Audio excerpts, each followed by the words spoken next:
From the heights, one can see the city destroyed with a giant crater on the ground. A young man, with his face dirty with blood, is holding a boy by the neck, about to throw a punch. The white-haired boy laughs and says he knew. He looks to the side and says that the protagonist is different from those useless ones. Looking at the ground, there are some bodies that appear to have been massacred in a fierce battle. The protagonist, with tears streaming and hatred in his eyes, tells him to shut up. Then the boy with a sadistic smile tells the protagonist to kill him because now he is the only one who can do it. But he refuses and says that he will not be the one to kill him. Next, he grabs the boy by the collar, and looking into his eyes, he says he promised his team that he would put him in jail so that justice would be done. As the rain falls, he says the boy will be punished by the law, but in his mind, the protagonist says that he still regrets not having killed him. Sometime later on TV, a photo of the white-haired boy appears with the headline that someone, the worst villain in history, was captured, but there were many deaths in battle. The presenter says that the villain who made the whole world tremble with fear was sentenced to death. And in the courtroom, there are several armed soldiers while Huang is imprisoned in a straitjacket.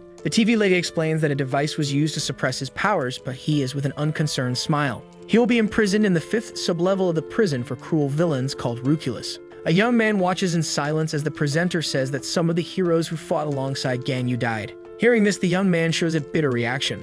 The presenter continues saying that the funeral for the heroes of equality will be held tonight while on TV.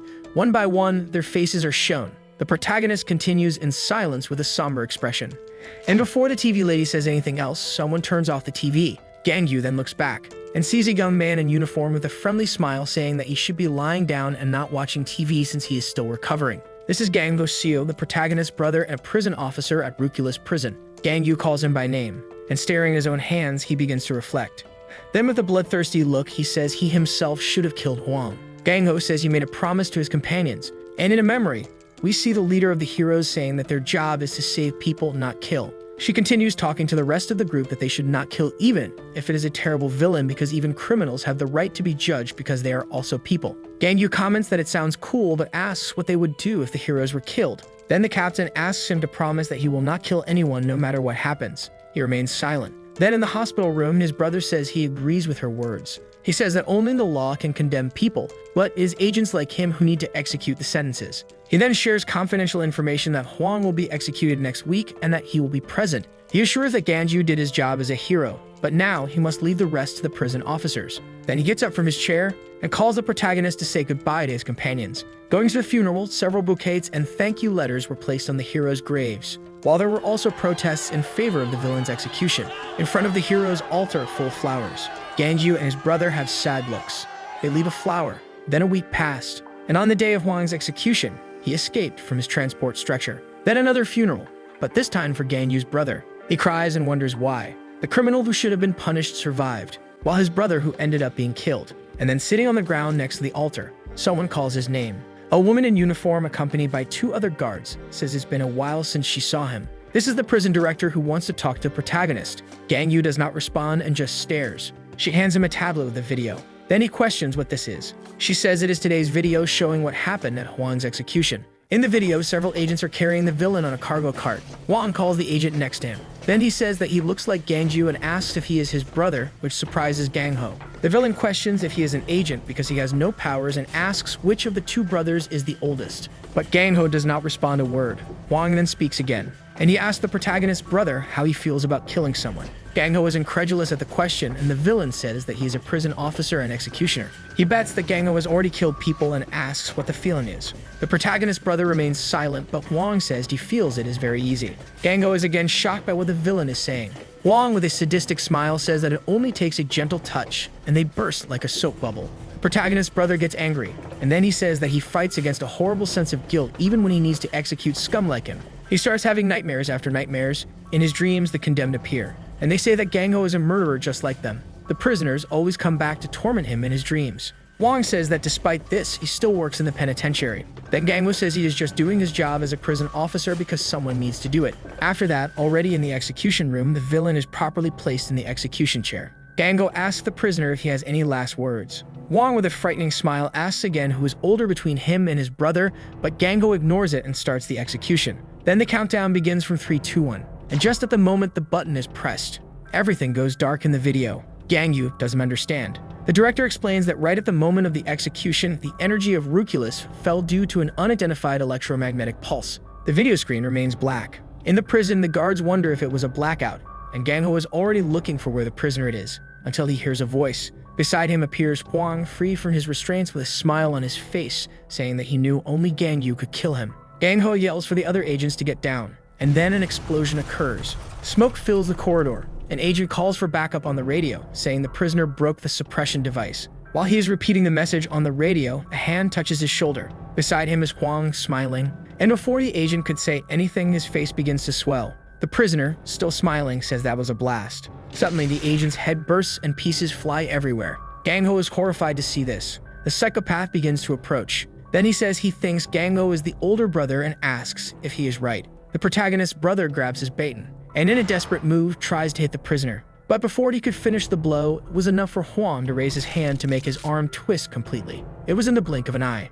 Gang Ho fell to the ground screaming in pain, and Huang asks if he got it right. The protagonist's trembling brother does not give up and grabs his baton again, telling the prisoner that he deserves to be punished by law. But the psychopath looks indifferently at him, and then Gang Ho goes on the attack again, saying that justice will be done. But it was enough for Huang to raise his arm that in a matter of seconds, the protagonist's brother was crushed. Blood flew everywhere. On the ground is a ball of meat that until then was Gang Ho. The only thing left intact was his hat. Then Huang says he will have to ask the protagonist if he got it right. After finishing watching the video, Gang Yu is with a look of anger. Xian begins to explain. The unidentified attacks ended up releasing all the prisoners from all floors without their suppression devices. The good news is that they managed to prevent them from escaping the prison, but many of the officers ended up being trapped with them. Gang Yu, with blood in his eyes, asks who launched the attack, but Xian says they are still investigating. Then she apologizes for asking something like this at the funeral of the hero's brother, and asks if he could suppress the rebellion in Rucula's prison. Without hesitation, Gang Yu agrees, but with one condition. He remembers what his companions said. The prison is currently in total chaos with some prisoners trying to open the door. His companions believe that heroes save people and should not kill. Suddenly, the door begins to open. For a moment, all the prisoners stop to observe.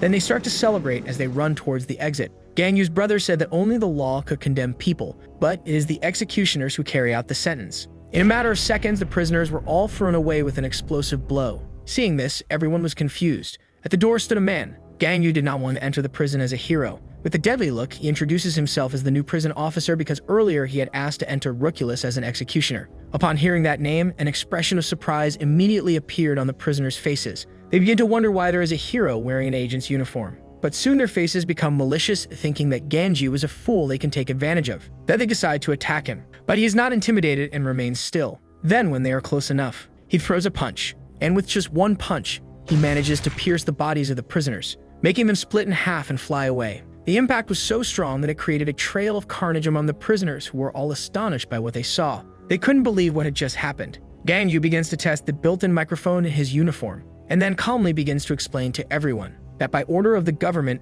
everyone there from the ground floor, and each of the sublevels, up to the 5th sublevel, where Huang is located. Upon hearing the protagonist's voice, Huang gets excited, but Gang Yu only wishes to fulfill his brother's duty, and then he completes saying that all of them will be executed immediately. The prisoners can't believe what they heard. Soon they start to scream, asking what the hell he's talking about. But Gang Yu remains serene.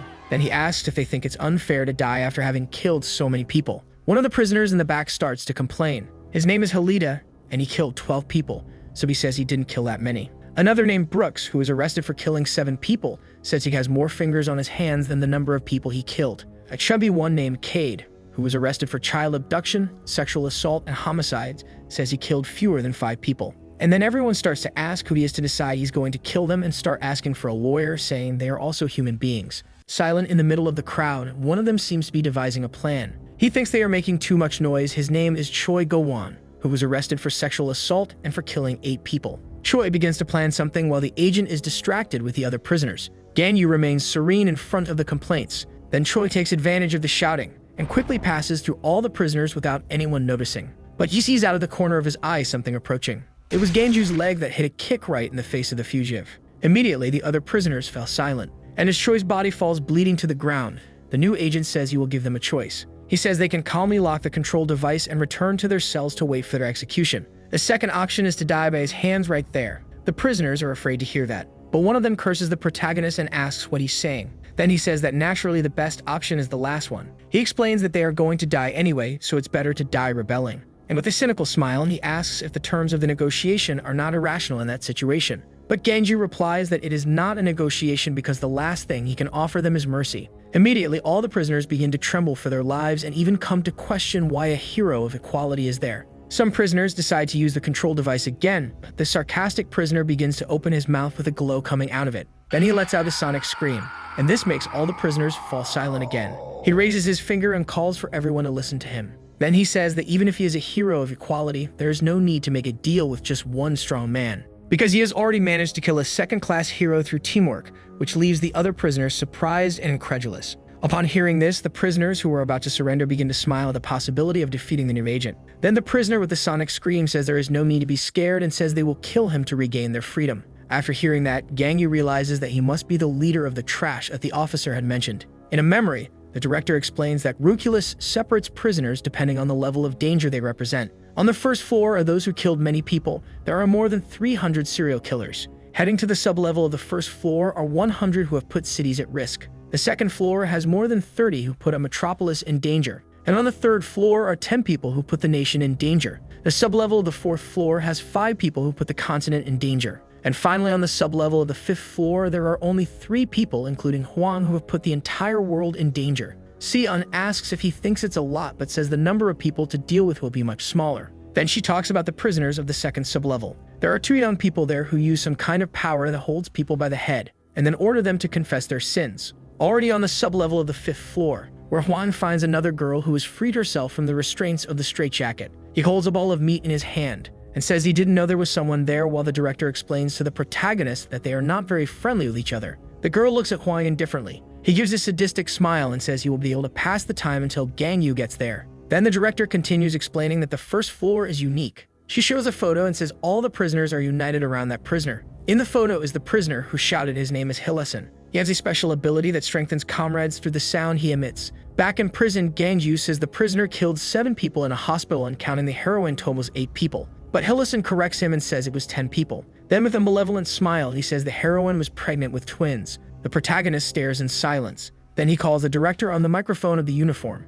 and asks how strong the prison is because he will need a little strength, but she tells him not to worry because she guarantees that the prison will not collapse. The protagonist is relieved that he will not need to hold back his strength. Hillason says he is bluffing. He says the protagonist did nothing even when he was a hero of equality and bets that he captured Huang using his colleagues as bait. Then with a sadistic smile, he says he will send him to where his colleagues are. Then he activates his ability with a scream, ordering the other prisoners to kill Ganju. The prisoners begin to feel strengthened thanks to the ability. They feel they are overflowing with strength. Hillason calls all the prisoners from there and orders them to attack. But Ganju just kicks with a dark red aura, and all the prisoners are cut in half without even being able to reach him. Hillason and other prisoners were paralyzed to see that he doesn't understand what just happened. In a matter of seconds, all the prisoners who went on the attack were shattered on the ground, and this leaves Hillason terrified. Without wasting time, Ganyu begins to launch his next attack. He raises his leg high and stomps on the ground with force. His energy looking like lightning attacks all the prisoners, throwing them up. The impact was so strong that it reverberated throughout the prison.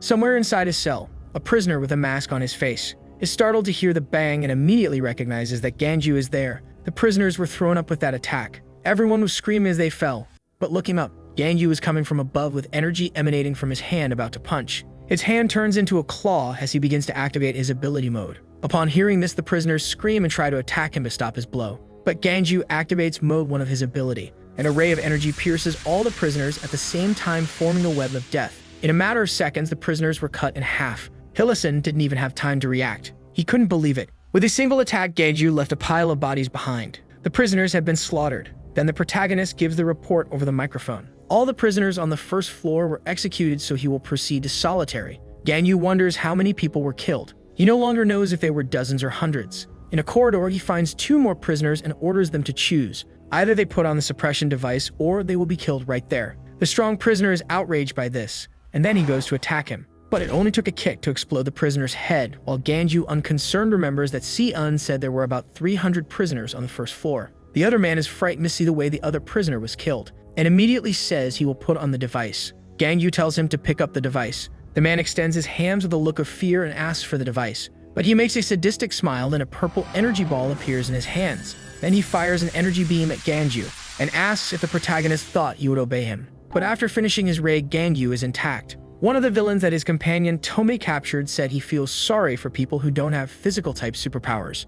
After Tone captures her with her chain ability, the villain says that people with that kind of power will never know the exhilarating sensation of crushing a person with their own hands. And as Gangyu punches the prisoner, he wonders if this should give a feeling of euphoria. But he says it just feels like breaking an egg with his fist. Upon reaching solitary, he enters the code to open the cell. Inside is a man, and he says he was wondering what all that noise was. The masked prisoner, upon seeing the protagonist, confirms that it was him responsible for the noise. He asks how long it has been. This is Chiok Fielder in prison for cannibalism and desecration of corpses. He stands up and comments that the hero got another job, although he doesn't seem to have a good face. Then Ganju offers him to choose between putting on the device or dying. The prisoner takes off his mask and says he didn't know they would meet like this. In a memory, Chiok is tied to his stone post, tied by Tomei's chains. But at that moment, Gangyu realizes something. A pot with blood dripping next to his severed hand. Chiok asks if it looks tasty, and with a sick smile, he says they were killed and cooked recently, so it would be delicious. Upon hearing this, Gangyu says the villain leaves him no choice. He already activates his power. His companions look worried, and Gangyu says he will have to kill the villain. But someone yells his name, the captain of the heroes. With a sad look, she says no. Gangyu walked away annoyed. She comments that he seemed very uncomfortable and the heroes decided to subdue him instead of killing. In the cell, Gangyu is already with his power activated and says that if he does not choose to put on the device, then he will consider that he chose death. The prisoner asks Gangyu if he knew why he killed so many people. But in a quick move, the protagonist rips off the prisoner's head and says he's not interested. But a voice continues to speak. Chiok is still alive and says he killed people, so they would remember him. Then he continues saying that when he kills someone, he becomes the most memorable person in their lives. And thanks to his power, he can use it to record his memory in the eyes of terrified victims, using his hallucination powers so they never forget him even in death. And the proof of this is that he remembers everyone he killed. Then he asks Gangyu if he should show each one of them. So Chiok begins to use his power to bring a girl, but before he could react, his arm is cut off with a quick blow. As his arm bleeds, Gangyu wonders if that's why he's a solitary prisoner. He forms a sword with his energy while saying he really wants to stop Chiok's chattering mouth. Then he comments that his power can't be fast enough to dodge Gangyu's attack. Chiok, before dying, asks the protagonist if he remembers how many people he has killed so far. Gangyu says he doesn't remember because trash like him don't deserve to be remembered. But he is surprised to see something. His fellow heroes appear in front of him. The captain looks at him with sorrow, asking him not to do that. Gangyu is speechless. His companions calling his name, and Chiok, nervous and with a sadistic smile, says maybe the protagonist will remember this. But while Ganju's companions call his name, he does not hesitate, and with a single blow cuts all the hallucinations, which then dissipate immediately. Ganju, with a fierce look, asks if the cheap tricks are over. Chiok, seeing this, is speechless. Then he says he can't believe Ganju cut his colleagues without hesitation. The protagonist approaches while explaining that his companions were already dead, making the man look at him with fear, as Gangyu cuts him in half with a single blow while saying they are all illusions in the end. Then he says he is no longer a hero, but a prison guard. Chiok Fallen responds that he is not a simple prison guard, and in his last breaths, he says Ganju is nothing more than a monster not much different from Huang. Hearing this, Ganju looks surprised. On the 5th sublevel, Huang is still holding the meatball in his hand. He says there wasn't even a single act of resistance from the girl lying on the ground. She remains silent. Huang wants to know when Ganyu will get down there, and he wonders if maybe he should go up. Outside, it's already night. From the top of a mountain, 3 people watch what happens in the prison. A man calls the woman Sinka Nim and asks when she wants them to start intervening. But she is watching the prison security cameras on a tablet until Ganyu appears. Seeing him, she is happy and says he will be her husband. The man can't believe what he heard. Then Sinka repeats that Ganyu will be her husband. The man named Canis says Mrs. Sinka already wanted Huang as her husband. The woman on his other side is called Kado, and she agrees with Canis, saying that's why they launched the attack to save Huang. Canis says Ganju is a hero and an obstacle to human progress. The woman who is watching says he was a hero, but now doesn't seem to be one. Canis and Kado say she has to choose only one because polygamy is a crime, and Sinka is undecided about which of the two to choose. Then, with an excited look, she decides she will choose the one who survives. With a smile, she wonders which of the two it will be. In the cell, the director appears to congratulate Ganju on his work. After seeing the fallen bodies, she comments that he didn't waste time and cleaned the first floor in an instant. Then she suggests that he rest a little since the prisoners will become exponentially more powerful, but Ganyu denies. He wants to go down immediately, so he asks her to open the door. She agrees, but before he goes down, Si-un has a favorite ask. She says she is still receiving signals, because there are still living guards on the lower floors sending signals. So she asks him to help them so they can return to their families. Ganju asks if Si-un knows how many agents are alive on each floor, but she says she doesn't know the exact number because all communication devices are broken below the first floor except for one. On one of the lower floors, an agent crawls on the ground. The cameras and all other communication devices on the 5th sublevel are working. The agent screams, begging for help, but behind him is Huang, accompanied by a flying woman. The villain just raises his hand. Then the guard starts to swell and explodes, throwing ketchup everywhere. Si-eun says she's sure someone wants them to see what's happening down there. After hearing this, Ganju says he will go ahead. Then the agents warn they are ready to open the door to the first sublevel. Then the director grants permission. As the door opens, she says again to be careful because there is a difference in strength between the prisoners of the first and second floors. They are like heaven and earth. But the door barely opened, and two prisoners suddenly appeared and hit a blow on Ganju. One of them calls him an idiot, and the other asks if the fastest is the winner. Immediately, Ganju begins to be shot by several prisoners. They were already prepared because they knew the protagonist would go there. Seeing this, the director is worried about Ganju. But right in front of her, a prisoner appears saying she should worry about herself because she also has her own problems. He notices something when he sees her up close. Then seeing that she is the head of the guards, he grabs her by the neck and says it's a rare opportunity. He says he always wanted to take that presumptuous look off her, and he wonders what he should do. Then he yells to the other prisoners, saying whoever catches the director first will have an opportunity. But he soon loses his speech when he looks back. All the prisoners were dead on the ground. He doesn't understand what happened. But when he looks up, Ganju is coming from above with an energy-charged punch, and again with a single punch. He shatters the prisoner. The impact knocks the director to the ground. Then Ganju warns. He says for her not to go down to the next floor, because it's not safe. Si-eun, still somewhat surprised by the situation, agrees. But when Ganju is leaving, she calls him and says that the villain Tomoki captured by Toma is in isolation on the first sublevel. He says he knows and goes ahead. Meanwhile, in the solitary cell on the first sublevel, the prisoners, after hearing the bang of Ganju's blow, begin to wonder if the prisoners managed to escape. But a woman calls them stupid and says of course not, then asks if they think there is someone among them capable of making such a big noise. This is Tomoki, who has already killed 28 heroes. She says she told the prisoners to stay, but they didn't want to listen.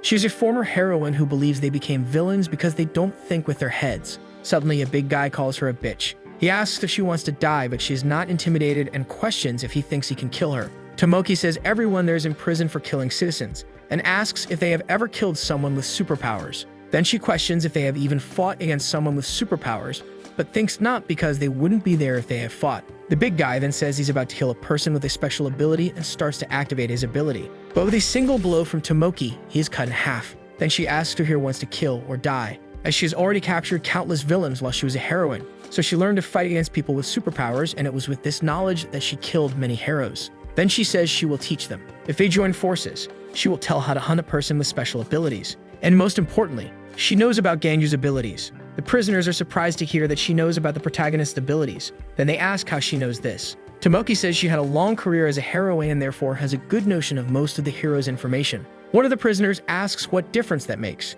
He says that Ganju was part of the Equality Group, which was only made up of first-class heroes, and that is different from a third-class hero like her. Hearing this, Tomoki laughs. Then she says that after Losa became leader of Equality, there were reforms in the hero industry. She redefined the meaning of hero and forbade them from killing villains. In addition, she often set up teams to train together. And finally, the hero classification system was abolished. Tomoki then says that when Ganju became a member of Equality, it was when the system was abolished. No one expected him to get in since he had no notable achievements, and there were even rumors that he had powerful connections. The prisoner says he has never seen Ganju fight, but by the short time it took him to clean the first floor, he must be at least a second-class hero or a level above them. Tomoki says the first floor was full of riffraff. She says that even they would be able to easily eliminate the prisoners from above. On that floor, all the prisoners had murdered over 1,000 people each, and the one with the most murders on his account is the one talking to Tomoki. Then she says she's not saying Ganju is weak because he is certainly strong, but she knows what his weakness is and therefore guarantees they can hunt him.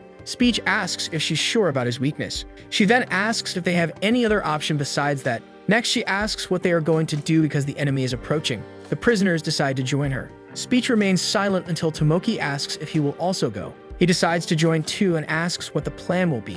Centuries ago, when superpowers appeared in humans, researchers classified them into 3 main categories. The ability to transform or strengthen the body is known as physical type. The ability to create something out of nothing is the creation type superpower, and those not included in the other categories are of the special type. In prison, the prisoners stare at him, and there is Ganju walking calmly. A blue ray interconnects the prisoners by the eyes. This is Tomoki's ability, capable of allowing communication by brain waves, which also allows them to see what the other prisoners are seeing. She knows that Ganju's superpower is of the physical type like hers. Tomoki remembers when she realized she had discovered his weakness when she was still a heroine and saw him training. He was using a training robot, a robot made for combat training. Back in prison, Ganju again offers 2 options: either put on the suppression device or die. but a purple ray begins to shine from inside his cell, and a shot hits him, just like in training with the robot. Tomoki asked the prisoners to use the cell doors as a shield, so that users of creation and special abilities could attack from a distance. A sequence of shots were fired.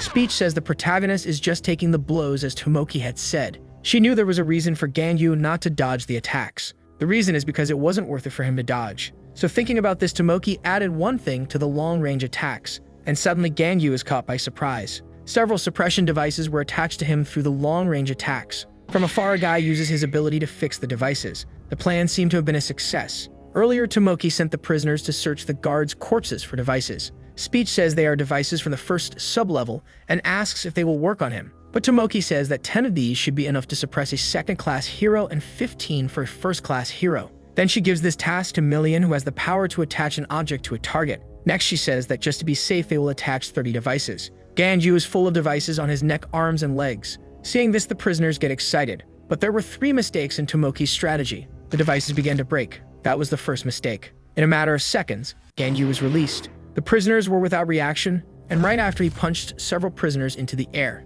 The devices didn't work because Ganyu's strength far exceeds that of a first-class hero. Speech reports that all devices were destroyed, while Tomoki is speechless. After the attack, the surviving prisoners begin to run, and Tomoki passes on the message to prepare the next strategy. Then someone tells Ganyu not to move. A prisoner is using an agent as a hostage and threatens to kill him if the protagonist moves. Other prisoners are also holding 2 more hostages while trying to negotiate. But before they could finish talking, Ganyu uses his ability and launches a ray that pierces the prisoners, killing them and freeing the guards in a matter of moments.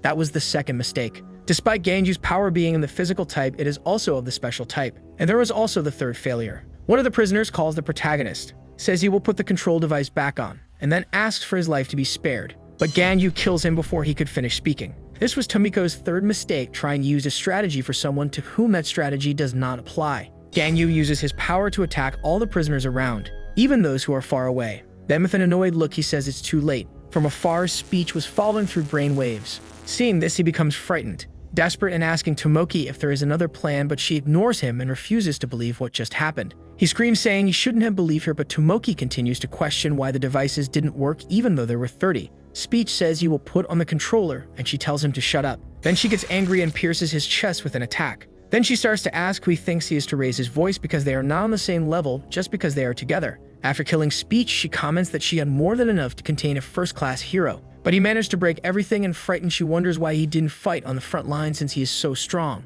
None of that made sense to her. Suddenly there's a noise. A penitentiary agent was crawling. Noticing that he was seen, he starts to cry, desperately begging for help. Then he raises his arm about to attack him, but his hand is cut off. It takes her a while to understand, and behind her is Ganyu. Initially, he calls her a heroine, but soon corrects himself and calls her a prisoner, then asks if she has any last words. The woman starts to laugh nervously because she knows she's in trouble. Ganyu asks if those are her last words, but she asks if it's true that he is the only hero of equality still alive. When he confirms, she chuckles, and then asks if Tomei also died, but Ganyu remains silent.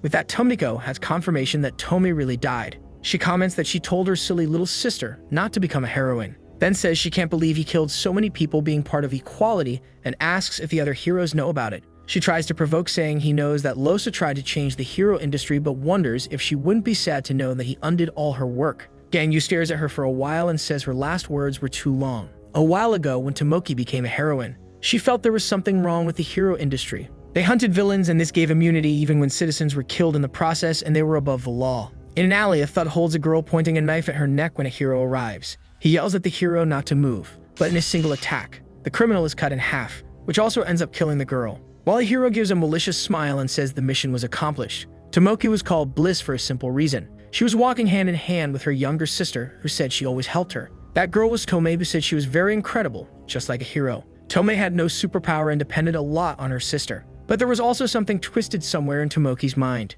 because she agreed with Tomei, saying that she really is incredible with a somewhat arrogant tone. She had a job as a heroine, the job of saving people, but instead of feeling proud, she did it to feel a sense of superiority over others. Tomoki continued with her activities until she killed a villain for the first time during a mission, on her first murder. For the first time in her life, she felt an overwhelming sense of superiority that she had never felt before.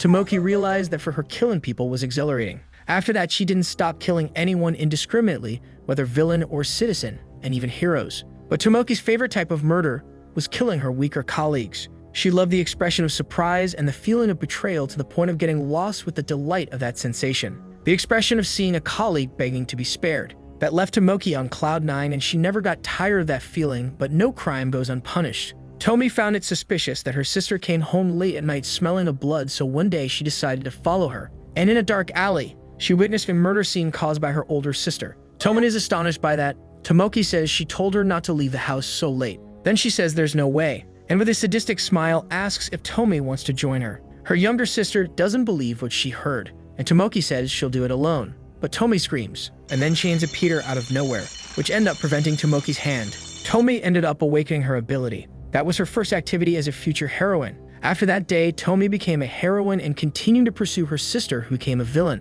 until one day she finally caught Tomoki. When captured, she says that Tomi is no longer calling her sister, and that is sad. Then she says her power got stronger, but that's even sadder since her power is not physical type. She says those without physical abilities are really pitiful, but Tomi remains silent. It is at this moment that Tomoki says they will never understand how thrilling it is to crush people directly. And then she says her little sister will never understand her, but Tomi says she never had a sister like her. Back in the cell, Tomoki asks if her sister died without suffering. Then Ganju talks about when she felt in a battle against Juan. She was in pain, and in her last words she asked her sister to save her. He says Tomi died looking for her older sister. Tomoki says she shouldn't have asked that. Then she activates her ability, and says hearing that only made her feel worse. Right after finishing speaking, she goes on the attack. The protagonist remains serene, and when she hits him with her blade, right before his eyes, he simply disappears and reappears right behind her. Tomoki tries to react in time, but Ganju lands a kick, making her be thrown against the wall. A lot of dust starts to rise after the impact, but Ganju remains in the same place. Then from inside the dust, Tomoki emerges with another attack, but Ganju punches her stomach as a counterattack, making her spit blood, and then falling to her knees on the ground.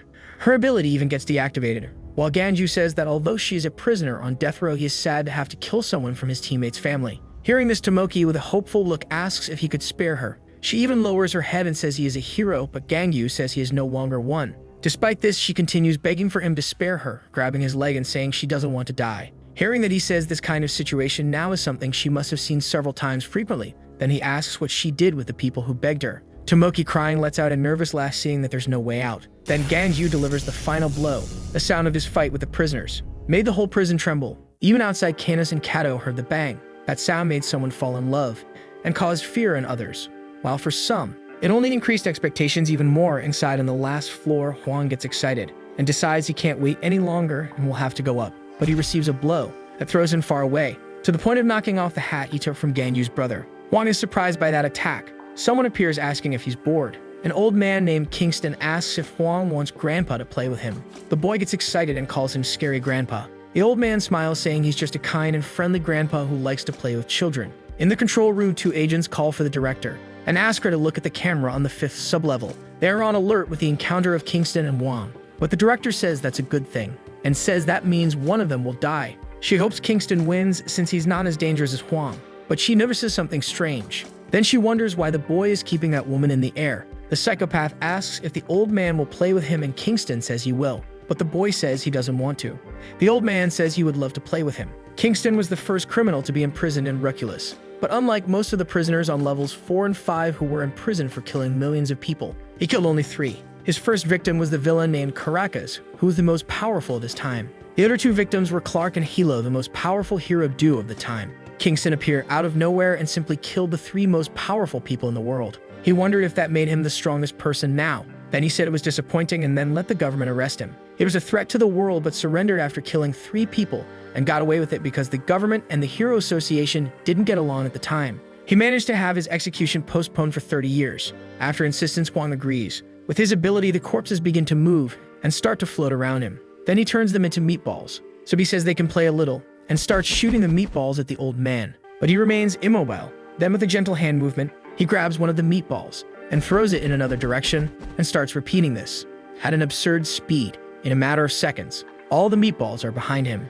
It's as if they passed right through him. Juan looks indifferent, and the old man gives a small smile. He says he thought the boy used telekinesis, but realized it's not that by the way he attacked. Then he asks if he has any other attack. But Wang says he changed his mind and says it doesn't seem fun to play with the old man because it makes no sense to kill someone who's going to die of old age anyway. Kingston calls the boy arrogant and says he's seen a lot of people like him who think they're the biggest fish in the pond. He plants his foot on the ground, and with a push breaks the floor into several pieces. The old man says that acting that way they allow ego to get the best of them. In the control room, a dramatic agent is afraid when he feels the tremor and says the building is collapsing. The director says this building cannot be destroyed even by the power of first-class heroes since there are 20 layers of special walls. But in a sub-level, Kingston says he will teach the boy good manners and disappears from view with a jump. Huang is intrigued, but suddenly realizes that the old man is about to hit a flying kick in his face. He comes within inches, and again another bang happens with the impact of the blow.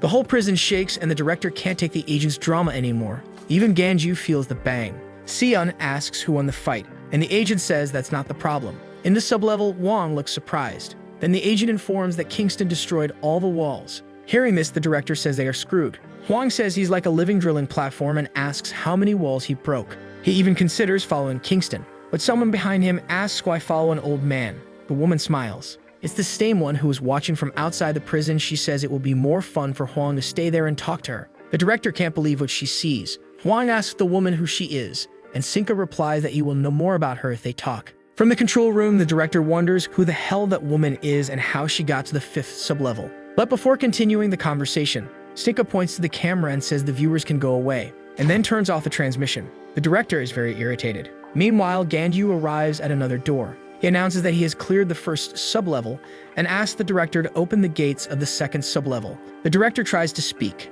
She asks him to wait, but the signal is interrupted. He says the signal must be bad in the underground floors, and then opens the doors by hand. Without any effort, as Ganyu descends the stairs, he notices something different from the 1st floor and the 1st sub-level. They smelled of blood everywhere, but there was no stench at all in the 2nd sub-level. In fact, there was simply no one, not even a corpse in sight. Everything was too clean, until he hears a scream. A girl in a prison guard uniform is running from 2 monsters. They seem to want to devour her, and she yells for them to stay away, until she notices Ganju and asks for help. At that moment, one of the monsters behind her is about to fire something from its mouth, but is destroyed with a single blow from the protagonist. The girl falls to her knees on the ground and is surprised. Ganyu asks if she's okay, but the girl runs to hug him and again calls him Gangho. She says she thought he was on the 5th sub-level and asks why he never told her he had superpowers. The protagonist pulls her away from him.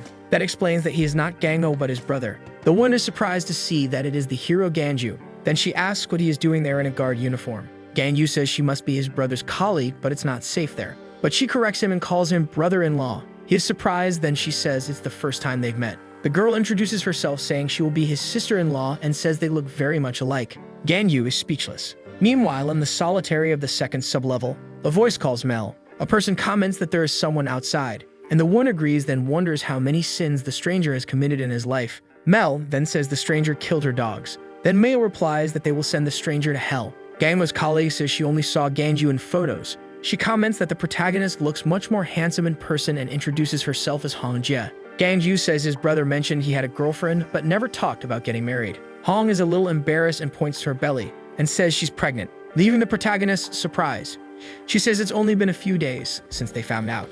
Gangho planned to tell the protagonist after Huang's execution. Ganju asks if this is really true, then Hong confirms and asks if there is a problem. He says no but looks pained. She asks why he's there in uniform. Ganju replies that he was hired as a special agent to execute all Roculus prisoners. Hong is surprised and asks why he will carry out the executions, and realizing she doesn't know what happened, he starts to explain. After hearing the story, Hong is shocked. Ganyu says they are still investigating who carried out the attack. She asked about Gangho since he was on the 5th sub-level for the execution. Ganyu starts to speak, but seeing the look of concern on his sister-in-law's face, he simply can't. So he says there is someone sending signals from the 5th sub-level. Hong is relieved to hear that. Then the protagonist says he will take her to the upper floors, but she says she will stay because she can help him go down. Then he asks what led her to think that. Hong reveals she has the ability to read a person's memory by looking at them. But soon she tells the protagonist not to worry because she hasn't read his thoughts. She explains that she uses her ability to provide psychiatric help to prisoners to find out if they are really guilty or not. Ganju asks how they can help him. Then she says the entire 2nd sub-level is under the control of Meal and Mal, 2 siblings in solitary who have special and creation-type powers. They have the ability to summon creatures, and when they hit someone's heart, it turns the victim into a puppet. All the prisoners on the 2nd sub-level have become their puppets, but Ganju says he already knows this information because they were disciples of Mongo. So he says he doesn't need information about them and tells her to go back, but she refuses again because some of the siblings' puppets are penitentiary agents. She says the protagonist will not be able to differentiate the agents from the prisoners since they all became puppets, but she can use the memories to identify them. Gang Yu sees no point in differentiating them because he thinks they are already dead for having been turned into dolls, but Hong says they are still alive and will return to normal once they are freed from the siblings' power.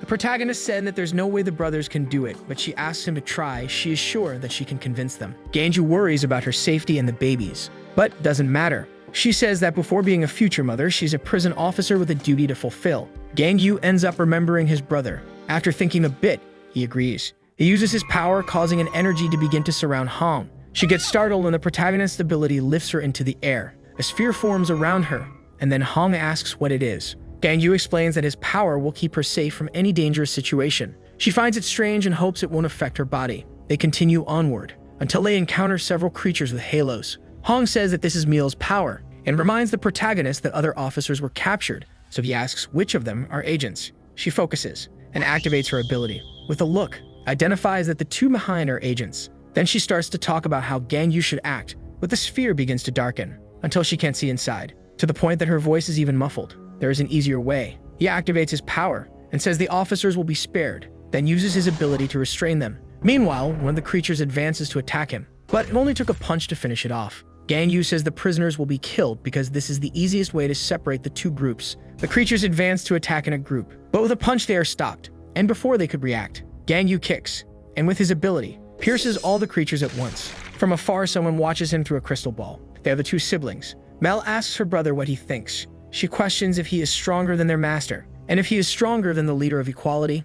Meal remains silent. Mel hugs him in fear, but her brother tells her not to worry, because it will not be easy for Gang Yu to kill them. Hong yells from inside the sphere. She asks why the protagonist imprisoned her that way, then he apologizes for not having warned beforehand. When she asks what happened, Gang Yu replies that the prison guards have been taken to quarantine for now, and all the prisoners have been executed. Hong doesn't understand, then says the execution devices are on the 5th sublevel, but Gang Yu says he executed them himself. He asks if there is any problem with that, but she asks whose idea it was, being answered that it was his own. Hong asks if the director agreed, and he confirms that she did. She is silent for a moment, and with sorrow in her eyes, she starts to say something but can't. Gang Yu says nothing. She asks if he's okay, then he says he just fulfilled his duties as a prison guard and asks if there's anything wrong with that. But Hong says of course there is. She argues that a guard's job is not to kill prisoners but to rehabilitate them. But before she could continue, Gang Yu says he's tired of hearing these idealistic speeches all the time. Things like what Losa or his brother said. He knows very well the result of pursuing these ideals.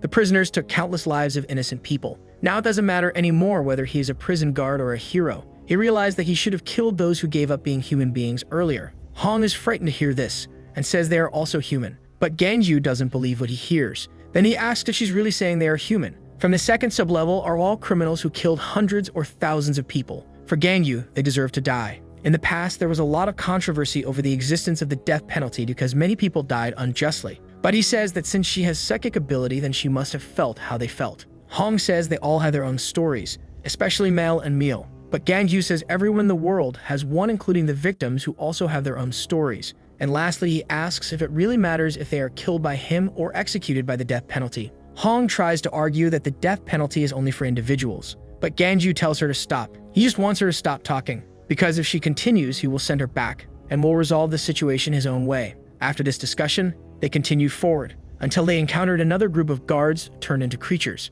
Gang Yu asks her to say which are guards. After identifying them, he prepares. She looks at him with sorrow in her eyes, and says Gang Ho would be very sad if he found out what his brother was doing. Hearing this, Gang Yu gets angry. The creatures advance to attack him, but he doesn't move. One of them lands an attack right on the neck, but the blade broke without causing a scratch. Hong's words echo in his head, and remembering that, Gang Yu becomes increasingly possessed. While attacking, he reflects to himself that he always boasts, but feels angry and frustrated. In his mind comes the memory of Losa.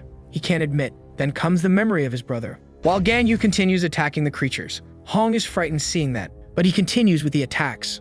All the creatures advance at once. Some energy balls begin to form with his power. Gang Yu thinks about the frustration he carries, then activates mode 5 of his ability, and the balls hit all the creatures at once. He decides he will vent his frustration by killing the prisoners. In a matter of seconds, all the creatures were killed.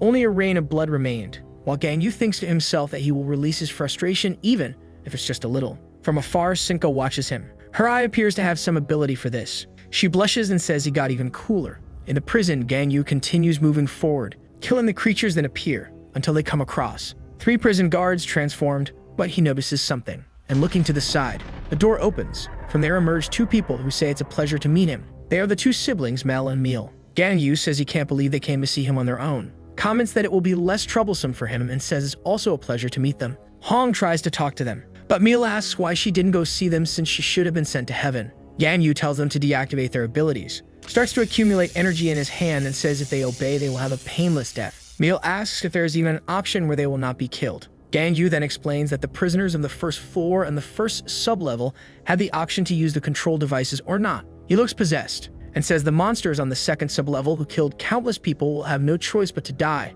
Meal says he heard that Gang Yu is a colleague of his master. Mel, clinging to her brother, talks about when Losa captured them and says Gang Yu has a very different aura from her. Then she yells saying the protagonist will go to hell. He starts to charge energy again and says they will see who will go to hell first. Meal tries to negotiate, saying he will deactivate his abilities if Gang Yu spares them, but he refuses. Hong tells them that will only make the situation worse. Meal recognizes her, then tries to convince that they have not committed any mortal crime and says she must understand them. Hong is worried to see that they refuse to cooperate. Gang Yu says that will not work at all, and with a look of hatred says he will not negotiate with monsters. Hong starts to sweat cold. Gang Yu says there is no other way, but it's okay, because monsters should not feel pain, so he creates a hammer with his ability. Meal says he does not wish to fight, and that maybe they can negotiate if he listens to their side of the story, but Gang Yu immediately refuses. Hong asks him to talk to the siblings to resolve peacefully, but he covers her view again in the sphere, then with an irritated face asks her to be quiet, and stomps on the ground, which launches his power to bind the siblings.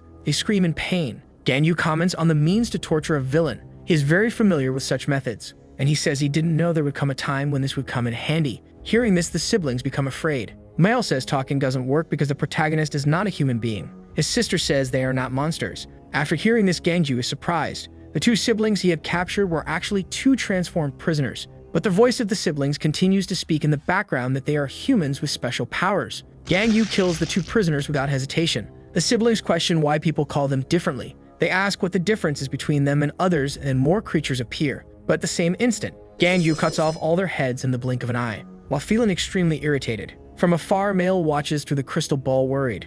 Her brother is using the creatures to break the wall and asks if she needs help, but she denies. Gang Yu's defense is very strong. She creates a magic circle with her power and uses it on the crystal ball. Then a giant magic circle appears in front of the protagonist. Right after several giant creatures appear, this is the power of a summoner. But Gang Yu immediately lands a punch on one of the summons because for him, this is nothing compared to a real human being. He jumps and comes down, crushing the creature with a kick. It falls, causing a bang. The other summons surround him, but he activates his power, then with his red ray, and again cuts all the creatures with a single movement without suffering a single scratch. Mel is very worried to see that. She asks how long it will take, and Meal says there are still about 10 minutes left, but she says it won't be enough, and draws a little blood from her finger for a new summoning. But when she is about to use the crystal ball, a bang happens. The ceiling is destroyed, raising a lot of dust, and the siblings don't understand what happened. It was Gang Yu who just arrived. Mel already falls into tears, seeing that there is a huge hole in the ceiling. Gang Yu says that if he catches the siblings one by one, it will be the end of them, and tells them to deactivate their abilities so their deaths will be painless. Gang Yu stares at the siblings with a look of hatred. They look at the hole he made in the ceiling and wonder how many abilities he has. But Gang Yu approaches. Then he speaks again for them to deactivate their abilities. They are afraid, but Meal doesn't listen, and with a clap, creates some summoning circles above Gang Yu. He looks up. 4 giant angelic creatures have been summoned: Michael, Gabriel, Raphael, and Uriel. But at the same instant, Gang Yu activates his power,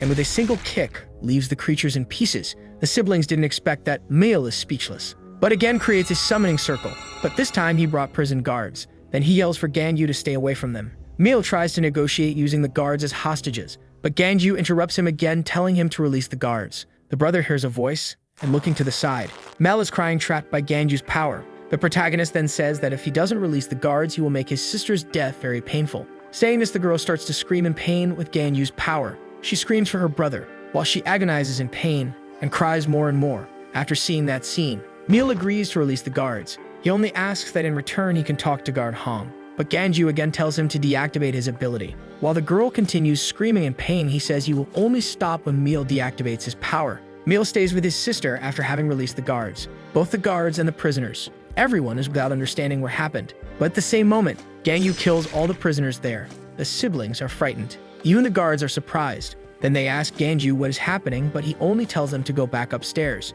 They obey without questioning. Meal says that now that he has deactivated his ability, a protagonist should keep his promise. He says he will let the siblings talk to Hong. They are surprised, but Gangyu says it's better for them to go somewhere else first because that scene is not something a pregnant woman should see. Back to where guard Hong is.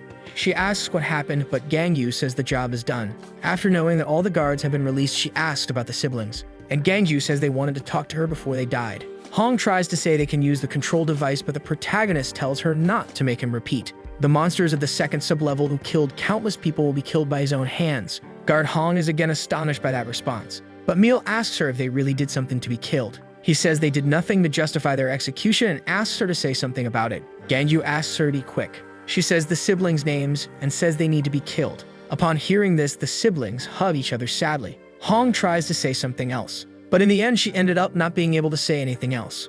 Gangyu asks if they have anything else to say, but they say nothing. Then the protagonist says he will keep his promise. It's time to start the execution. Mel despairs and starts to beg for them to be spared. She clings to her brother tightly, but Gangyu goes to punch. A bang is caused, and after the dust settles, our protagonist is surprised, since their master has just appeared, creating a shield that protected them. The Mago, who was Gangyu's companion in equality, the siblings are surprised by that, and even Gangyu didn't expect that. Mago then asks what is happening there. Our video ends here. If you like it, leave your like. We'll see you next time. Bye bye.